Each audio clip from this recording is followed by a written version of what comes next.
अगर straight of Hormuz से Iran को इग्नोर करके कोई भी जहाज निकालने की कोशिश की गई तो अंजाम ये होगा। जो लोग अमेरिका के ऑर्डर फॉलो कर रहे हैं उनका हश्र ये है। जी हां, स्ट्रेट ऑफ हॉर्मुज पर धधकते जहाज का वीडियो दिखाते हुए ईरानी मीडिया IRGC के हवाले से कुछ यही लिख रहा है। अमेरिका और ईरान के बीच जारी तनाव के चलते स्ट्रेट ऑफ हॉर्मुज में हालात बेहद नाजुक होते जा रहे हैं। ईरान ने दावा किया है कि उसने अमेरिकी हवाई सुरक्षा में यहां से गुजरने की कोशिश कर रहे 2 तेल टैंकरों पर हमला करके उन्हें रोक दिया है। वीडियो में टैंकर धधकते हुए दिखाए गए हैं। ईरान ने यह भी कहा है कि स्ट्रेट ऑफ हॉर्मुज अब भी बंद है और यहां से गुजरने वाले सभी तेल टैंकरों को ईरान से खास इजाजत लेनी होगी।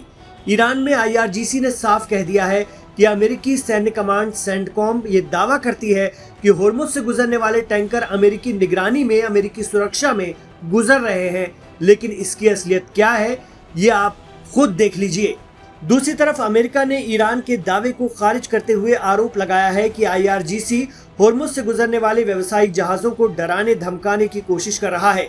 अमेरिका का कहना है कि स्ट्रेट ऑफ हॉर्मुज इंटरनेशनल समुद्री आवाजाही के लिए खुला है और ईरान के दावों के बावजूद इंटरनेशनल जहाज वहां से गुजर सकते हैं।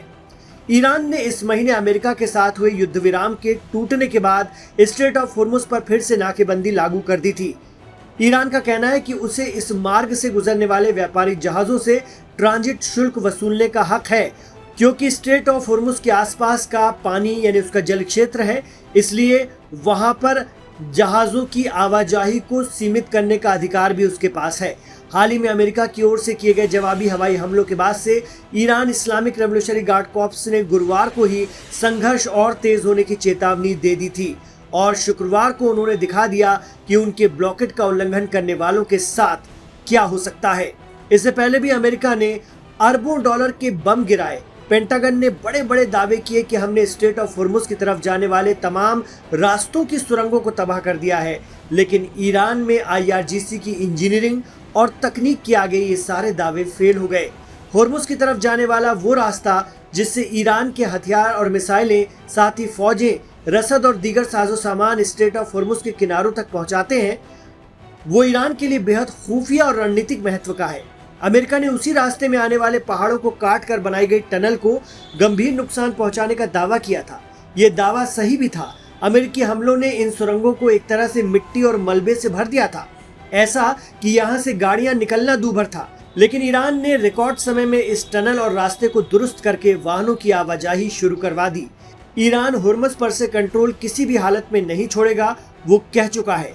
इस पर मिडिल ईस्ट एक्सपर्ट और गल्फ न्यूज के पूर्व एडिटर बॉबी नकवी कहते हैं कि हॉर्मुज मसले का समाधान रीजनल ताकतें ही मिलकर कर सकती हैं। ईरान और तेल निर्यातक अरब देश ही इस पर फैसला करें तो अच्छा है, अमेरिका को इस पर नहीं पड़ना चाहिए।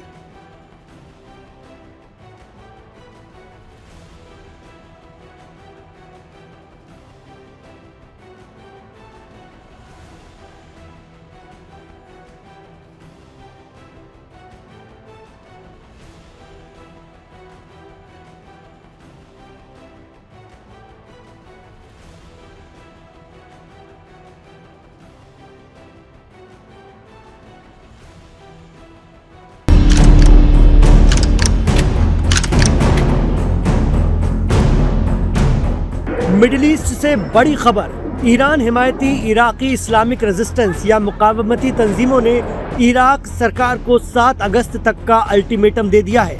उनका कहना है कि अगर इराकी सरकार सऊदी अरब और अमेरिका के जरिए मिलकर किए गए हमलों का जवाब नहीं देती है तो अमेरिका और सऊदी अरब के खिलाफ हम ऐसे हमले करेंगे जिसके जख्म दर्दनाक होंगे। इराक में मौजूद ईरानी रेजिस्टेंस ने यह भी साफ कर दिया है कि इराक में चल रहे इमाम हुसैन के अरबईन तक रेजिस्टेंस कोई जवाबी हमला नहीं करेगा, क्योंकि दुनिया भर से करोड़ों लोग इस वक्त इराक में हैं।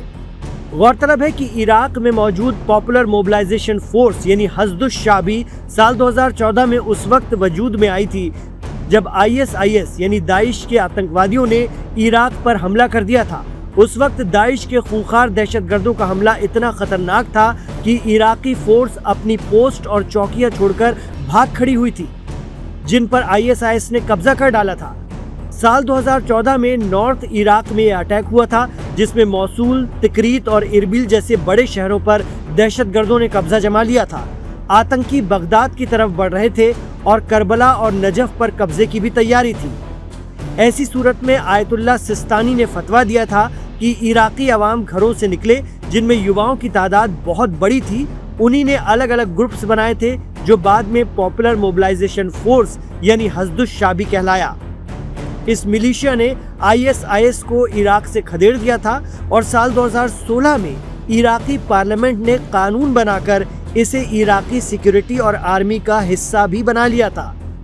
अब इराक की नई सरकार चाह रही है कि पॉपुलर मोबिलाइजेशन फोर्स अपने हथियार इराकी फौज को सौंप दे और बाकायदा इराकी फौज में शामिल हो जाए। 30 सितंबर 2026 इसकी डेडलाइन है, लेकिन PMF इस पर तैयार नहीं है। ताज़ा सूरत हाल में पॉपुलर मोबिलाइजेशन फोर्स ने 7 अगस्त तक की डेडलाइन इराकी सरकार को ही दे दी है कि आप सऊदी और अमेरिका के हमलों का जवाब दीजिए, वरना हम अपने अंदाज में जवाब देंगे। पॉपुलर मोबिलाइजेशन फोर्स में कताइब हिजबुल्लाह, कताइब सैयदुश-शुहदा, असाहिब अहलल हक और अलदैम हरकतुल नुजबा जैसे आधा दर्जन ग्रुप शामिल हैं, जिनके पास एडवांस हथियार हैं और ये ईरान के समर्थक हैं। इनके पास टैंक और ड्रोन का बड़ा स्टॉक भी है। अगर जवाबी हमला हुआ तो हालात और खराब होंगे। इराक के PM अली अल जैदी ने अपना सऊदी अरब दौरा भी रद्द कर दिया है। वहीं इराकी संसद के दर्जनों सांसदों ने सऊदी अरब के साथ सभी डिप्लोमेटिक रिश्ते खत्म करने और सऊदी पर जवाबी हमला करने की मांग की है।